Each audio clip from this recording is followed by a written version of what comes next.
తల్లులకు ఆర్టీసీ బస్సులు ఉచిత ప్రయాణం ప్రారంభం చేసినాం.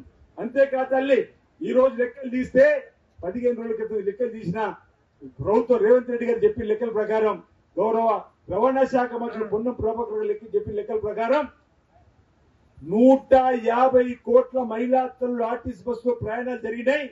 దాని కిందికి గాను ఆర్టీసీ ప్రభుత్వం 5,500 కోట్లు మీ తరఫున ఆర్టీసీకి ఈరోజు ప్రభుత్వం చెల్లించిందన్నమాట.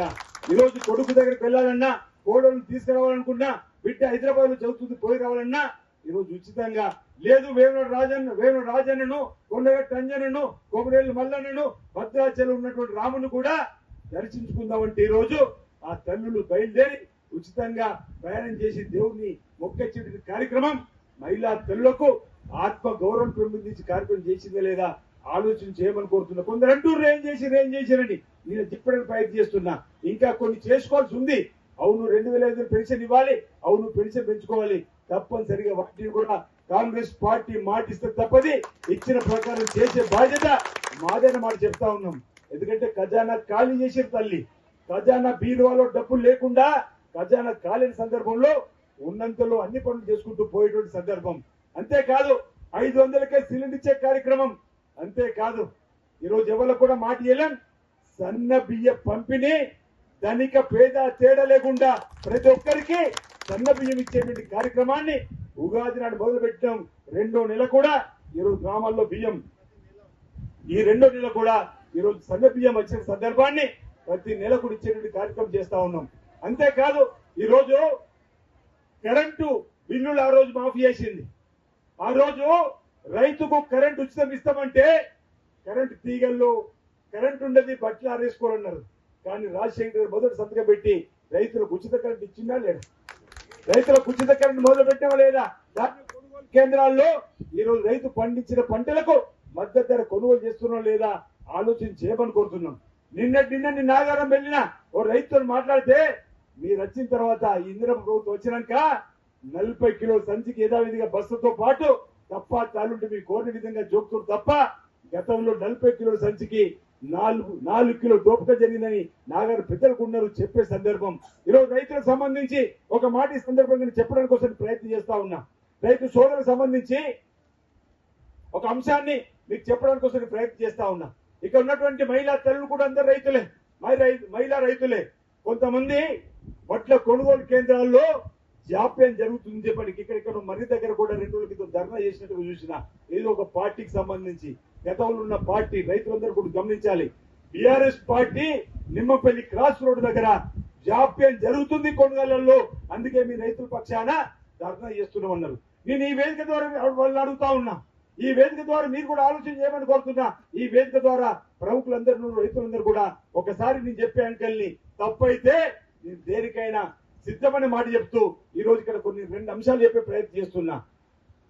గత ప్రభుత్వం ఆఖరి 2 సంవత్సరాలు అంటే రవి 2002 ఈ మలక్పేట ఉన్న నీరును మెయిన్ కెనాల్ ద్వారా నీటిని విడుదల చేయాలని చెప్పని ఉన్న నీటిని ఆ రోజు విడుదల చేసి అక్కపల్లి, బుగ్గరాయేశ్వర తండ, అల్మాస్పూర్, రాజన్నపేట, కృష్ణాయర్ తండ, దేవునిగుడి తండ, గొల్లపల్లి, బాకూర్పల్లి తండి, తిమ్మాపూర్ వరకు కూడా నీరు నివ్వడానికి ప్రయత్నం చేసే క్రమంలో జిల్లా కలెక్టర్ గారితో మాట్లాడి ఆనాడు ఇదే కిషోర్, ఇదే అమరేందర్ రెడ్డి గారు తమ వీళ్ళందరూ కూడా డీలతో కలిసి ఆయా గ్రామ ప్రాంతాల్లో ఉన్నటువంటి ప్రజలను శాస్త్ర మిత్రులతోటి ఆ పిచ్చి మొక్కలను పొదలను తొలగించి అక్కడి వరకు మెయిన్ కెనాల్ ద్వారా నీరునిచ్చి సుమారు 5,000 ఎకరాలు ఈ రవి పంటను కాపాడిన సందర్భంలో కోనరావుపేట బిడ్డలు, కోనరావుపేట మిత్రులు అడిగినారు, అన్నా పైని సిరిసిల్ల పంపిస్తున్న నీళ్లు, మరి మన కోనరావుపేట సంగతి అని నవ్వుతున్నారు ఎల్లారెడ్డి మిత్రులు.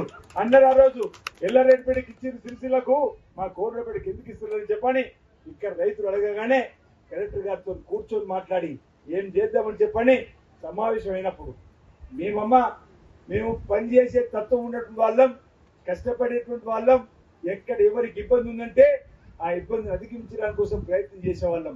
కూర్చొని చూస్తే ఇక్కడ చిన్న ఇబ్బందులు, రైతులకు సంబంధించి ఆందోళన, నిర్వాసితులకు నష్టం జరుగుతుంది, వారికి నష్టపరిచి ముందుకు పోయే ప్రయత్నం చేయాలని చెప్పంటే కలెక్టర్ గారు ప్రత్యేక శ్రద్ధ తీసుకొని, ఆర్టీఓ గారు ప్రత్యేక శ్రద్ధ తీసుకొని వారితో మాట్లాడి కొన్ని సందర్భాల్లో పోలీస్ శాఖ కూడా వారితో మాట్లాడి మీ ఆందోళనను మేము గమనించినాం, మీ ఆందోళనకు అనుగుణంగా నష్టపోకుండా చూసే బాధ్యతలు ఈ ప్రభుత్వం మేము వెంట ఉంటుందని చెప్పిన మాట వారు చెప్పి రైతులు కూడా నాతో కలిసినప్పుడు చెప్పినాం. తప్పనిసరిగా ఈ రోజు శిఖం భూములలో గత ప్రభుత్వాలను ఏం చేసిందో చూసి చేద్దామని చెప్పిన క్రమంలో లేదు 40 ఎకరాలకు సంబంధించి ఇబ్బంది ఉందంటే దాన్ని అధిగమించడానికి ఏం చేయాలనో చేస్తామని చెప్పి వాళ్ళని మెప్పించి ఒప్పించి అయినా ఒకరిద్దరు ఇబ్బంది పడ్డప్పటికీ కూడా వారికి కూడా నచ్చి చెప్పి ఇంచుమించు 350 మీటర్లు ఒక దగ్గర 100 మీటర్లు ఒక దగ్గర మనం సామెత ఉంటది. ఎందుకంటే ఆ బర్రెను ఉండరు కానీ తదుకు భయపడతారు అన్నట్టు. ఇంత పెద్దది కట్టుకుంటాం కానీ కాలువ దవ్వే కాడ ఓ దగ్గర 350 మీటర్లు దవ్వుకోలేకపోయినాం, ఓ దగ్గర 100 మీటర్లు దవ్వకపోయినాం.